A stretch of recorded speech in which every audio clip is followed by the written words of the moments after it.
maybe I'll just start right away with an anecdote and then get into, all the other stuff, introducing my stuff and going through kind of my presentation. But so we just received a letter.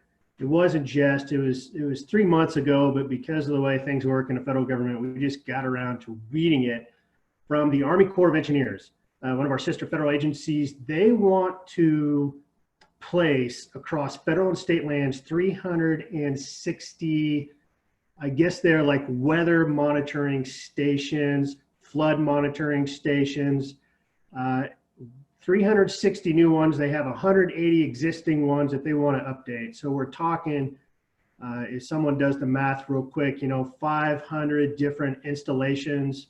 We don't know how many are on federal lands, but it looks like a lot of them are. This is specific to Montana. These things all come with a 10 by 10 meter footprint. So the only way we knew about this was that they sent us a letter. They sent us a formal scoping letter, and someone was smart enough upstairs in the resources management group to open this thing up and read it and pay attention to it. And what has come of this is we've started having conversations amongst ourselves, first of all, but also with the Corps of Engineers, that to make this project work, 360 separate site installations, that we're going to have to get together, come up with some sort of MEPA template, most likely a categorical exclusion, excuse me, so that we can knock these things out one after another. Because a lot of them are going to be along waterways, close to riparian. We have all sorts of management issues in riparian. And to not be able to get ahead of this project, because we looked at this scoping letter, I mean, this thing could drag on forever. As it is now, the wheels are already turning as a way to help the Corps get these things placed on federal lands, because they are very high value. Obviously, these monitoring stations, they provide the data we need to make a lot of decisions at the forest plan level. So that's just one anecdote of how this interagency cooperation and coordination, you can use those words interchangeably, how important they are to getting the work done, really, is my view about this. So anyway, my name is Brian Swetland. I'm the Regional NEPA Coordinator for the Northern Region of the Forest Service. My job here is mostly program and policy expertise and providing information to all of our NEPA teams across Region 1. In Region 1, we have 10 forests, 25 million acres we manage. We're in 3 states, mostly Montana, North Dakota, Idaho. We kind of bleed over into Washington and South Dakota. I'm not aware of any impact we've ever had working in those other states. We do work across other regions, of course, our sister regions, ones next door. So the way we're organized is, every forest unit, the 10 forest units, they'll have their entire chain of command from the supervisor down to the district rangers. From a project perspective, they'll all have an ecosystem coordinator like myself, a NEPA coordinator. They will also have at least one fully formed ID team, which is what we call our NEPA teams. And I kind of wish I was there with you guys. I would have liked to have heard some of the presentations yesterday about how you organize NEPA perspective. I think it would have been really educational. So every unit has at least one fully formed NEPA team of NEPA resource specialists.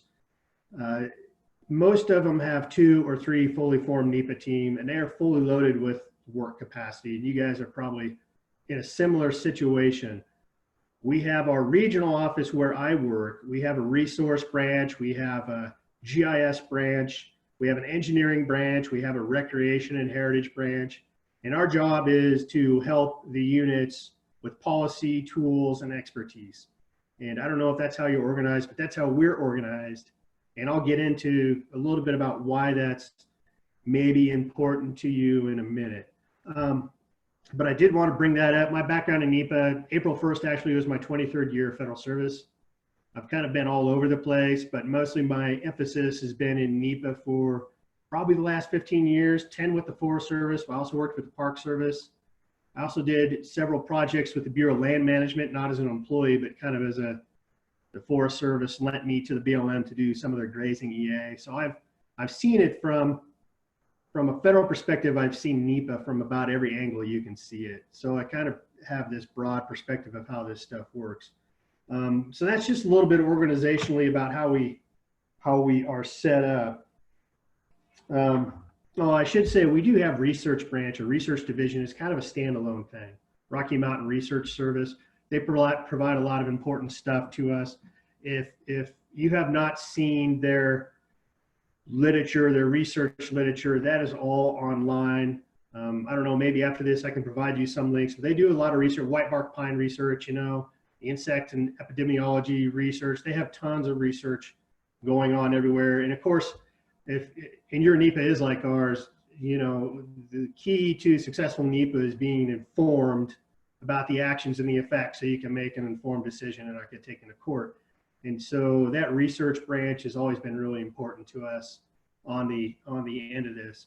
And so before I go too much longer, I just thought, Hope, I would probably talk until 11:30 or so and then slow down and start giving room for questions. If people are jotting stuff down they want to ask about, please just jot it down and then we'll, I guess Laura, whoever, Trevor, will open it up.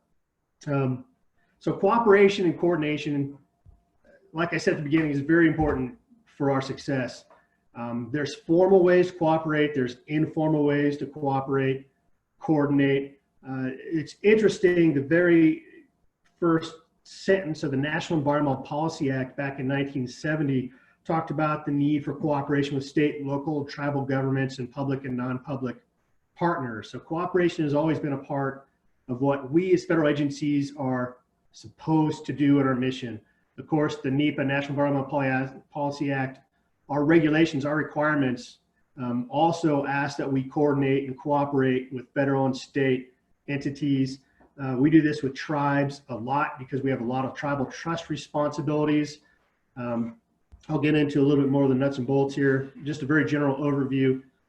We cooperate with universities. We go out to universities often. And matter of fact, I was on the phone yesterday with the Dakota Prairie Grasslands. They have a big grazing problem out there from a NEPA perspective. And they are engaged with North Dakota State University to help them gather, collect, and interpret the data they need to do 400,000 acres worth of grazing reauthorizations. So there's a lot of partnerships going on. Of course, at the local level, at the what we call the unit, the forest level, they often have a French group or a collaborative that may be sitting at the table with them during project development. So it ranges from all sorts of levels. The Corps of Engineers, the BLM in particular, will send us a letter through their scoping process saying, hey, we have this pipeline going through, we're looking at, it is near or on Forest Service property, please send us your feedback. Very informal stuff that's essentially required, but very informal, all the way down to the nuts and bolts parts where we are sitting down working with the state and our stakeholders and the tribal governments around the table, you know, asking them about their concerns and interest about a specific project site and specific project activities. You know, anecdotally, again, I'll tell you, like, the tribes come to us at some of our forests in Idaho, the Nez Perce Clearwater Forest in particular, the Nez Perce tribe in particular, they'll be right into it at site-specific level where they're saying, you know, this area where you propose harvest is very important to us for whatever reason. It may be an aspen stand, it may be a hunting and gathering location. They have larger scale concerns like elk management across the forest, elk management across that entire range, actually. So they will be right in our business, and we welcome that, of course, as partners. Going along with that anecdote, that same forest, I don't mean to pick on them, the Nez Perce Clearwater, they had a modeling program for looking at impacts to elk and elk herds. The state of Montana came along and said, look, the state game department came along and said, look, the way you guys are modeling this, great, thanks. You're missing a key element here because you're looking at open road density, but you're neglecting the fact that people travel on trails with ATVs and such as that.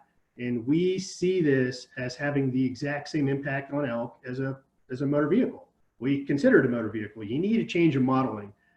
And actually that was a problem for us in court because we did not change our modeling to adopt what the state expertise, the state game department was saying was a better method of looking at habitat impacts to elk from harvest. So, you know, these cooperating agency agreements, the coordination, even the comments that we receive from tribes, governments, whoever, we take them very seriously because they are meaningful to the end result. They're meaningful to the decision. And we see as we go through the process that ignoring that stuff just gets us in trouble. So I thought I'd talk just real briefly, and you probably already know this. If you haven't, so our formal process is that whenever we announce a project, we go through a scoping period, which is whatever, it could be 30 days, could be more, could be less. And it doesn't matter the nature of a project. Right now we scope the projects where we just go out and ask the public for their opinion. We have a site location. We tell them basically what our interests are in that site and what we plan to do with that site and what we think it's going to look like at the end. It's pretty general. And we ask for feedback on that. And that is how we start our analysis process. Often in the Forest Service, we'll have a fully developed proposal of what we want to do, where, when, and why type of stuff before we start scoping. But scoping comments can change all of that. So we take that information back, we mull it over, we write our analysis, and we have an analysis ready to go, say a draft environmental assessment. We don't do a lot of environmental impact statements. It's the same for you guys probably. Those are big scale projects like mineral development projects up on the Kootenai, things like that, the big gold and copper mine up there.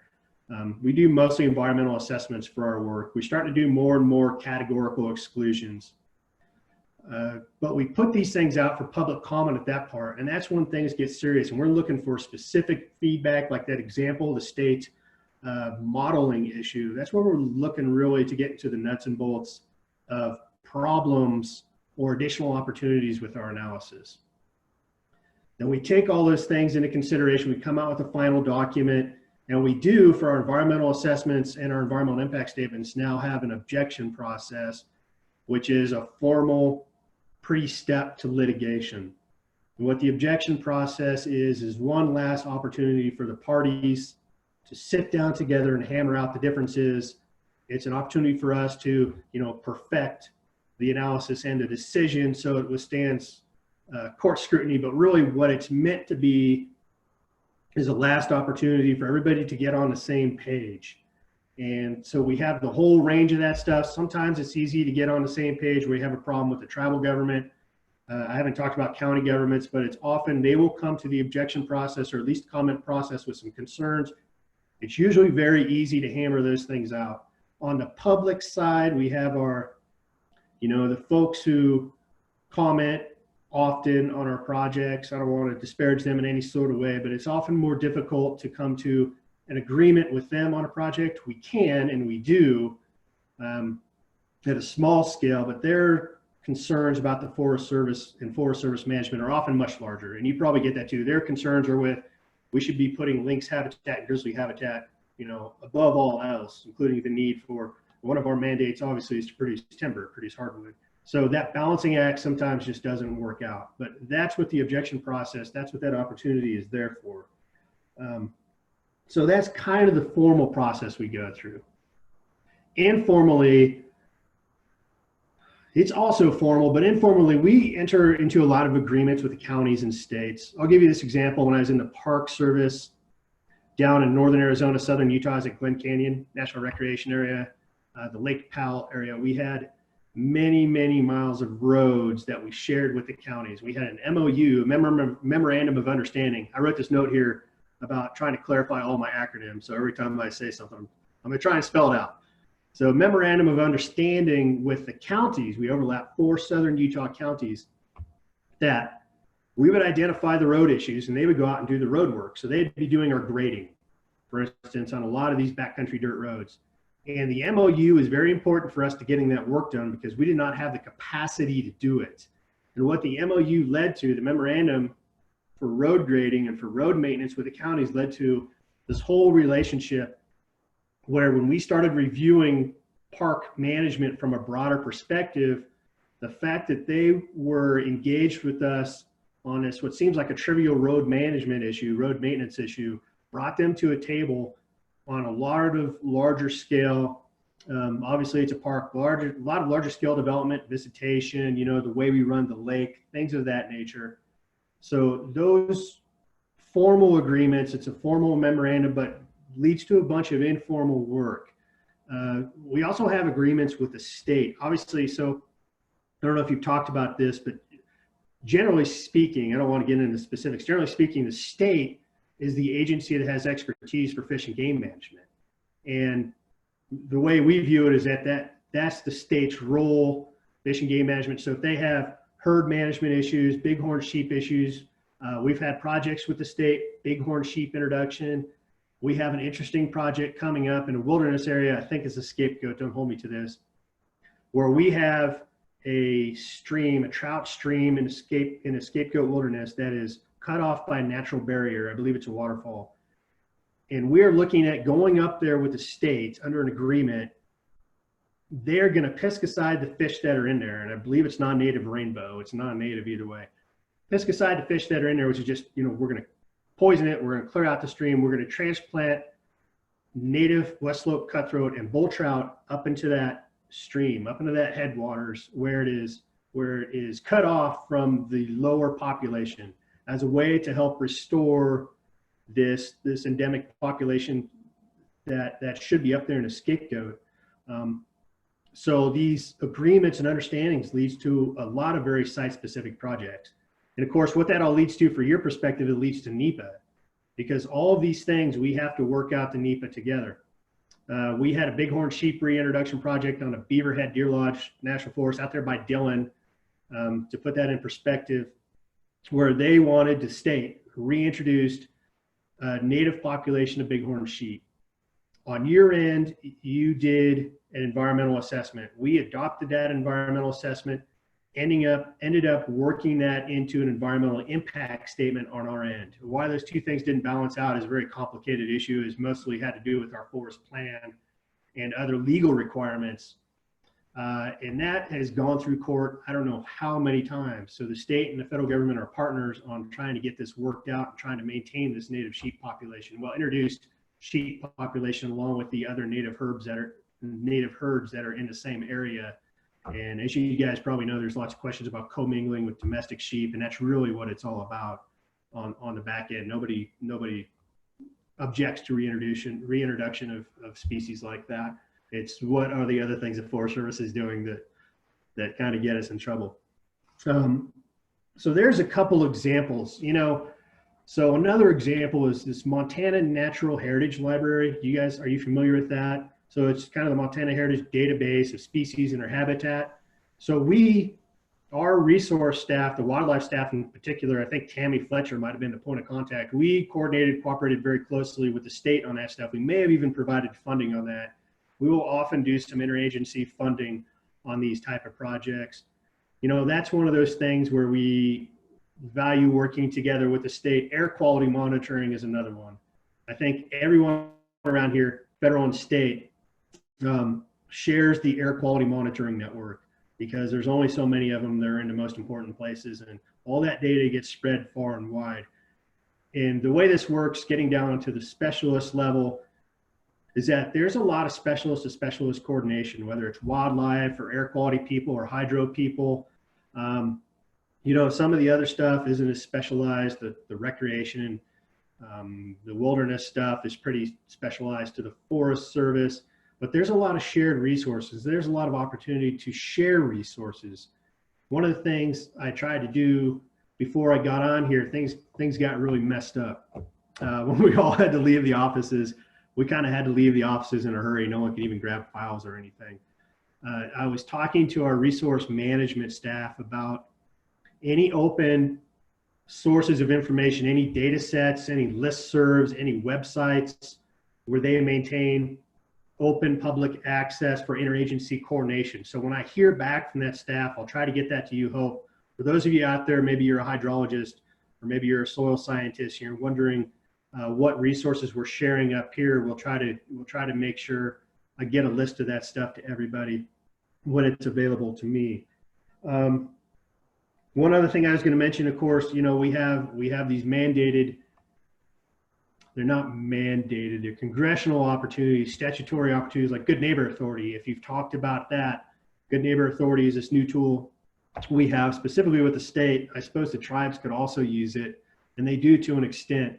But what it does is for our timber projects, in restoration projects, stream restoration, things of that nature, it allows us to do the NEPA and turn over the project management and implementation and contracting and turn it over to the state. So it's a really nice tool for us to cooperate with the state DNR on these projects where they have a very strong interest. So the way that works backwards is they will bring their concerns, their opportunities to us, and we can work them then into our projects, our NEPA documents, so that when they take over the activity, they are getting more out of it than otherwise just being a Forest Service project. The same thing happens with tribal government around here in particular. Hey, I'm just going to interject there, Brian. We actually, Yeah. as talking about just about to talk about the GNA, we have a question. I'm wondering if shared stewardship and the GNA with DNRC have altered the manner in which the Forest Service is conducting its NEPA process. No. Timed. It shouldn't alter it. We still have these terms and conditions, and I'm not the GNA expert. It's actually Mo Bookwalter, who came from the state and now works for us. And it doesn't alter our NEPA process. So just as a big picture thing, our NEPA process is incredibly regimented. Same thing with making sure we meet our forest plan compliance. I don't want to say we can't get away with anything, but no matter what the authorities, no matter what we do, the NEPA process looks exactly the same. We have to look at every issue. We analyze all the species. So when you think about NEPA, NEPA is just one law. It's just this one thing. On top of NEPA, you have the Endangered Species Act, Clean Water Act, Clean Air Act. You have RCRA, Resource Conservation Act, Resource Conservation Recovery Act. You have Wilderness Act, and you have this whole slew of acts that no matter how much you try to streamline NEPA, and we do work very hard to streamline it, you still have to meet compliance with all those other federal requirements. So, even with good neighbor authority, it relieves us of some of the backside implementation parts of this.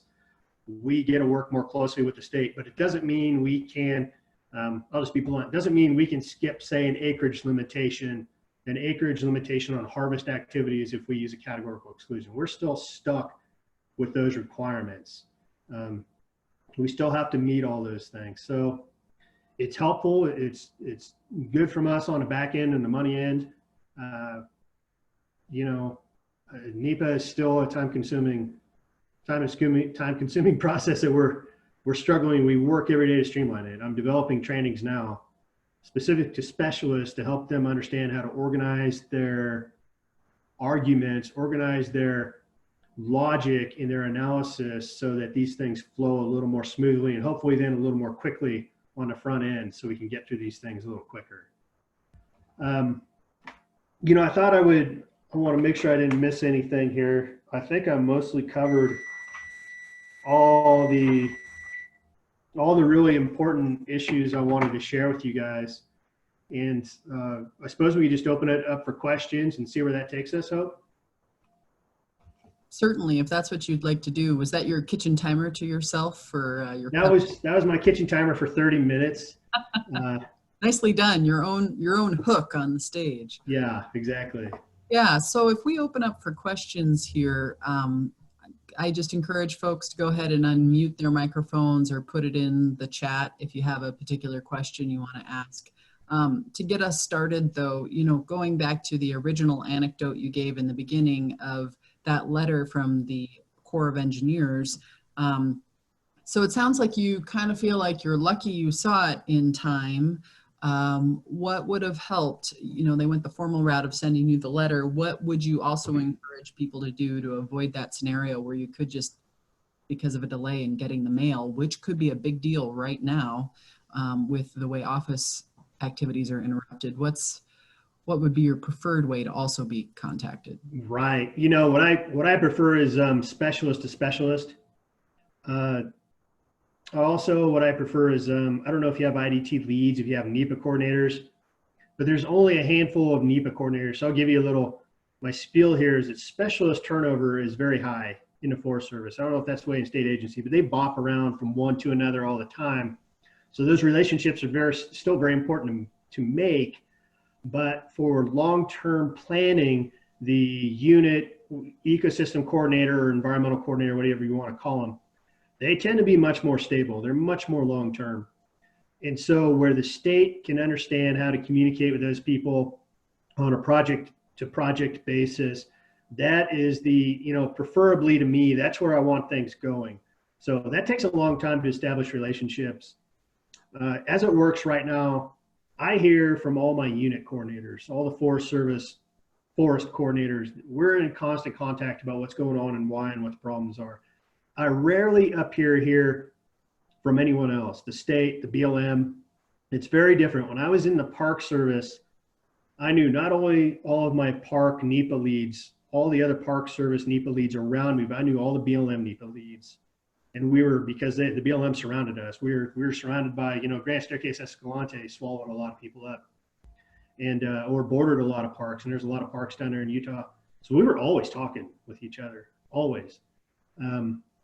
And so we always had a heads up on what was coming our way. And what you find out is the communication by letter, which is incredibly, antiquated, but still vital, because at least there's always someone at the front desk to open the mail. Whether it gets the right person or not is to be seen. I get mail on my desk from the BLM. I have no idea what it means, and it's 3 months too late. But at least I'm getting it.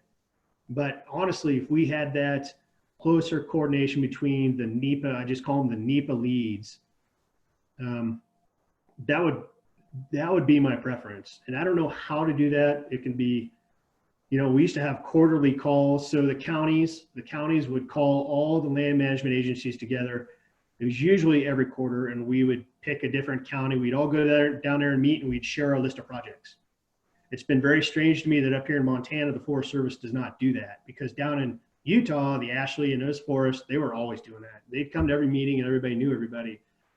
I don't know if there's a way to get there up here, but it would be, that's the preferable way to communicate, even if it's only once every 6 months, that there's a conference call, a listserv of some sort where people can share this stuff. I think we do have an example of that with the sage grouse conservation program at DNRC that's administered there with the Montana Sage Grouse Oversight Team meetings. They, I think at every meeting, have an agenda item where they get an update from federal partners. And so that's one way I've seen that work. It sounds a little analogous to what you're talking about. Right. And that does happen. Grizzly bear coordinating committee, things like that. Bull trout does something very similar. There's a lynx interagency coordinating, but those projects, that's good stuff. And maybe that's the way to go, but that's pretty specific into the science and the policy of those specific issues. Whereas, I don't know if the Forest Service in the state were looking to do joint management along a boundary. That's just something where the relationship is going to have to be there, and people are going to have to start talking. Yeah. We've got a question from Linnea Schroer. She's the MEPA coordinator at FWP here. Go ahead, Linnea. You'll have to unmute yourself. All right. Thanks. Hi, Brian. A lot of the staff I work with always are a little unclear about tiering. If you could maybe just talk a few minutes about that and some best management practice, some best practices for that process, that would be great. Yeah, so the way tiering works in the Forest Service, we actually don't do a lot. We're starting to do more under our new forest planning process. So the tiering from the higher level NEPA down to a project specific NEPA really speaks to the higher level NEPA setting a range of goals, call them desired conditions, wherever they may happen to be, that's already been run through the science. It's already been run through the analytical process. So it's already been justified, these desired future conditions. And we can adopt those into project specific NEPA without having to go back and justify what our purpose and need is here for this specific action in this specific site. That's one way we tier. Another way we tier is, for instance, when we look at forest-wide weeds management. So this is more of a programmatic, but it's the same thing as tiering to some extent. we will do a forest-wide invasive species, exotic species management analysis, where we will go through all of the pesticides and herbicides and their science and their PPE and their application. You know, all those things you have to do to be an applicator of those things.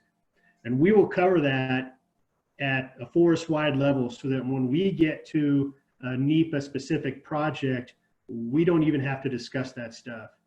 We just discuss the specific activity at the project site that we're going to treat these weeds and the result will be X, Y, and Z. We don't have to go back through and look at all of the use of herbicides and whether the risk rating and whether or not they're appropriate to the site and the conditions and the treatment concerns. That's all been taken care of. We're essentially, it's a programmatic, but we're also tiering back to that document. So most of our tiering, again, is at the higher level forest plan or the forest scale.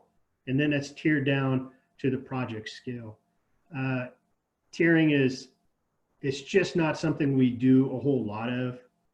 I don't know if that answers your question. Yeah, you know, that's very helpful. Yeah.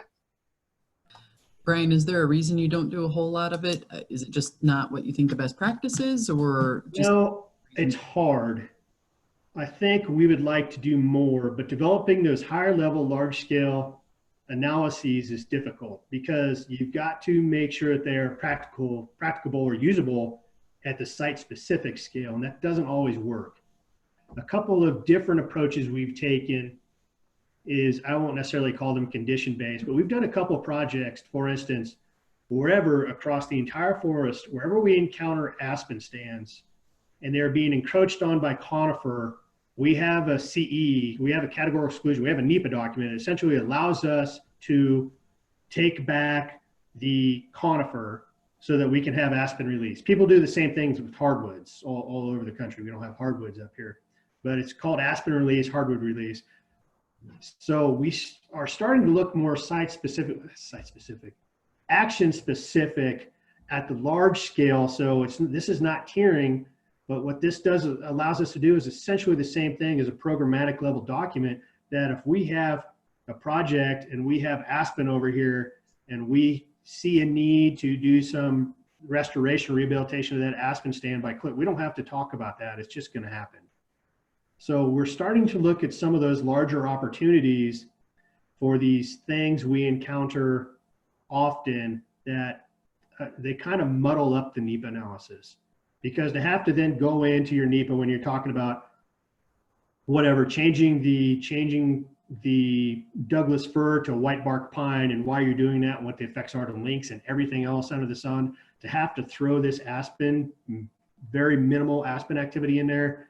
We want to get away from the things that muddle up the core of the analysis. So I hope, and we're looking for opportunities to do more of that so that we have these overlying forest-wide actions that are very resource specific that we can just knock out one after another. And of course, the more harmful the activity is, the more difficult that is. For instance, you know, you'll never get away with that probably pulling road culverts along a stream, because the sediment load, the immediate sediment load, is so what we consider harmful and adverse effect. Even though long term this is a really good action, it's always going to have to be a site specific analysis. That's one thing we're really trying to focus on to get us in and out of these NEPA projects quicker. Linnea, do you have any follow-ups? No. I guess I was thinking of a recent project where we were working with the Forest Service on a fish restoration project, and our action was just a small piece of work that was being done in the national forest. And no, it wasn't the national forest. Never mind. It was a national park. So yeah, never mind. But I suppose it's more common for us to tier to you rather than vice versa, because because the NEPA takes precedent over MEPA generally. So yeah, we can adopt your agency MEPA. We can adopt that as sufficient. What we're always stuck with doing though is on the back end. We have to go through, so our forest plans will have, a number of standards and guides and site-specific objectives or resource-specific objectives that we have to meet, and we have to certify, essentially. We have to demonstrate or prove that we are meeting those things for every action we take. So when we get a MEPA, when we get a project from a state that's gone through their analysis, we still have to go through and make sure everything aligns with our forest plan requirements. And of course, you just can't say, yes, it does. You have to, you probably talk about this in MEPA, that you have to demonstrate that you know it does. And demonstrating is always the thing that takes the extra step, because that's not covered generally in the MEPA analysis, the EA or the EIS. Yeah. Great, thanks. We have that right now. What's the project we have that on? There's a mineral project somewhere involving what's the wastewater dam called? I'm not going to remember, on a small mining project. And on our end, we're looking at this project with the state. A what? The Mike horse? It's like a pond. What's the settling pond called in mining? I can't remember. But it's outlived its usefulness, right? It's too Tailings, yeah. Yeah, settling. And we're looking at this and we're like, we can do this with an EA, and we can make it a really short EA. And the state's like, no, on our end, because of our requirements, we have to do an EIS, an environmental impact statement. And so that comes back to us, is like, how are we going to justify an environmental assessment when the state is saying it's environmental impact statement level activity? And so we have some of those things where the overlap breaks apart sometimes. So when it comes to simply adopting a MEPA, or simply adopting an EA or a CE from our end to your end, there can be complications for sure. Are there other questions out there niggling in people's minds?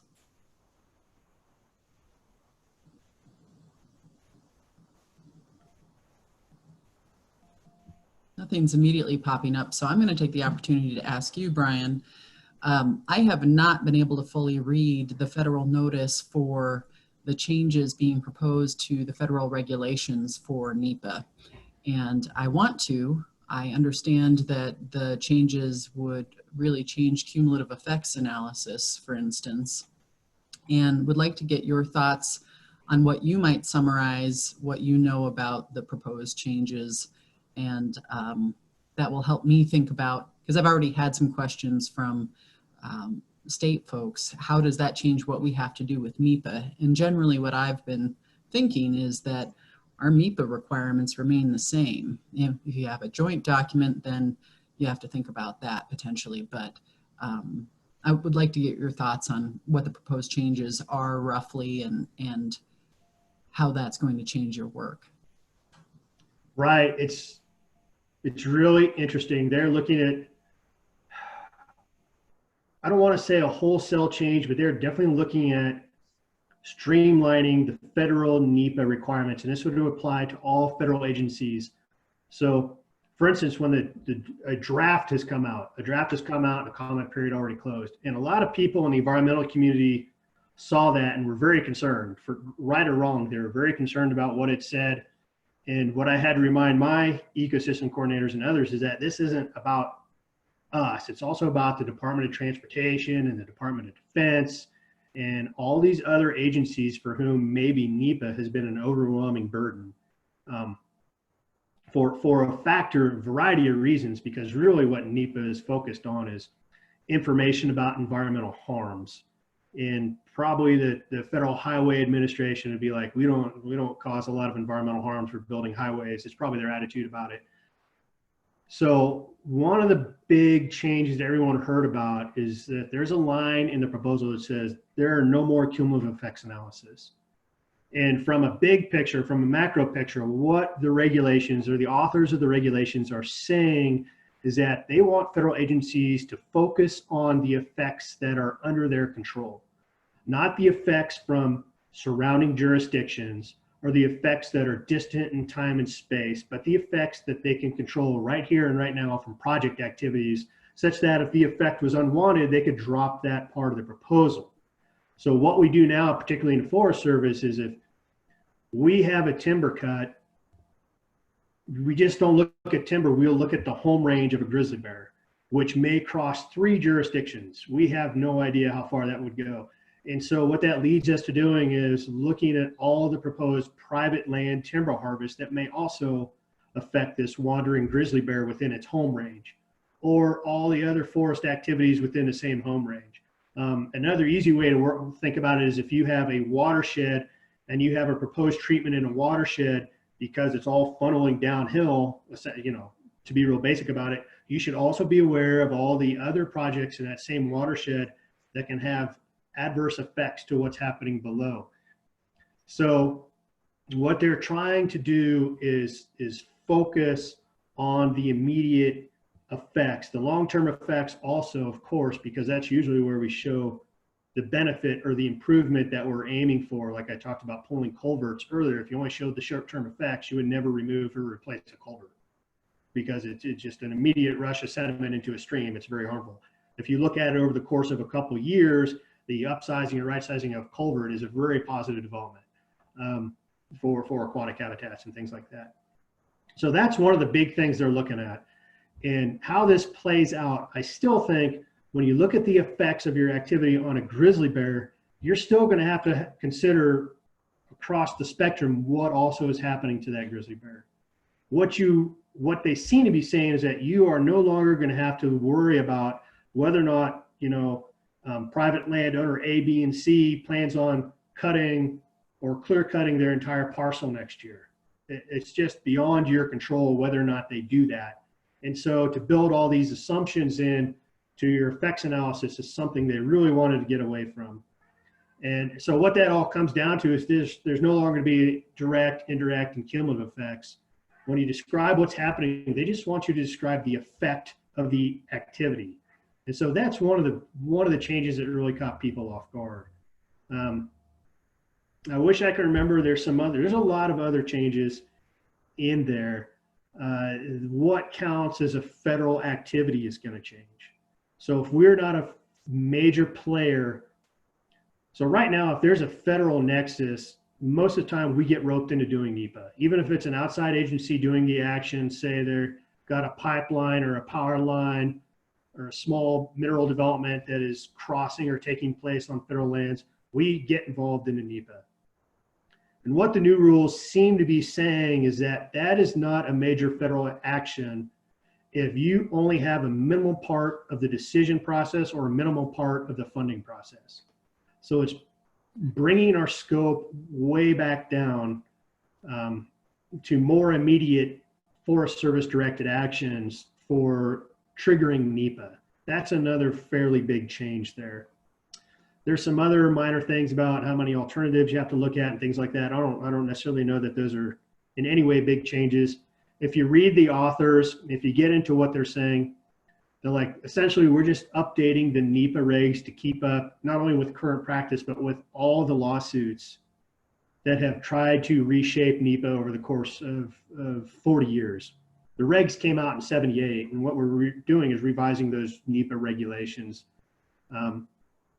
I don't know what's going to happen. I don't know how much of it's going to go through, how much of it's going to change. It generated a great number of public comments and concerns. It's going to be very interesting.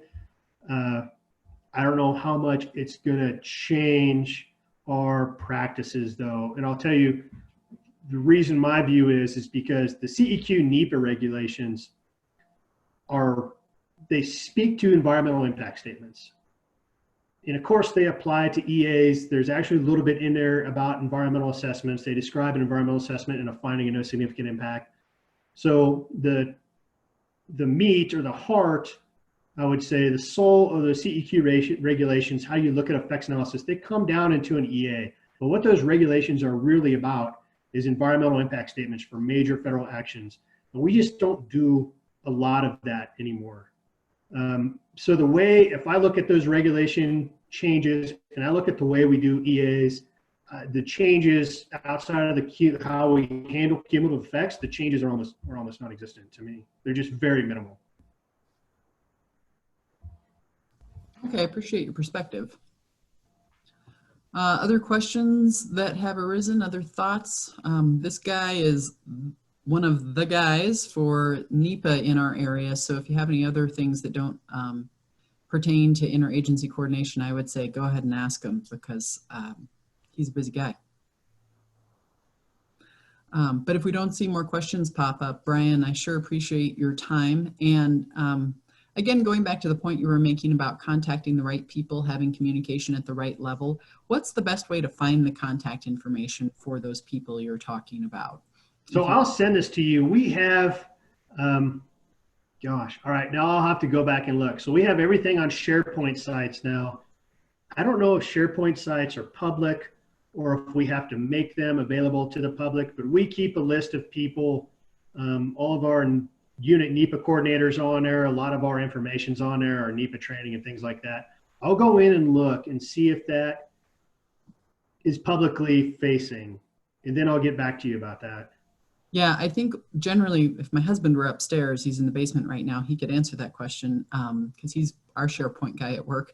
But I think my understanding is that you have to make somebody part of your SharePoint for them to be able to see that resource. Right. So, I think that's the issue. But that can be shared, you know, one-to-one or something like that. It's not difficult. Yeah, that'd be great. Even if you could get me, you know, a PDF or something that I could potentially share with folks who are looking for that contact information. Right. Yeah, definitely. Okay, that'd be great. Well, I don't see any last minute questions that have popped up, but I sure appreciate your time. Thank you very much. Yeah, thanks. Good luck, everybody. Let me know if you have any questions.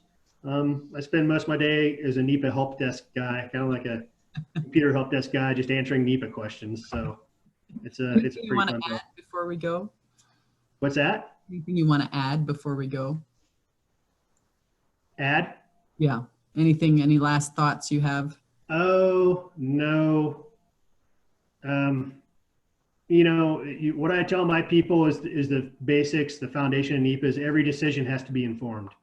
So don't make any decision without having it being informed on the front end. That's where you get in trouble. If you can show that you're informed, it doesn't even have to be the right information. It just has to be information, right? People can always disagree with your information. We're not here to be a committee of scientists and get to the truth of what's the appropriate sediment load for stream X, Y, and Z. We just have to know that we based our decision, we based our analysis on relevant, reliable information, and that's the key. Don't jump that hoop. Don't jump that hurdle, I should say. You gotta do that part. So they can give themselves some grace as they're making their choices in their MEPA practice. Right, exactly. Well, thanks again.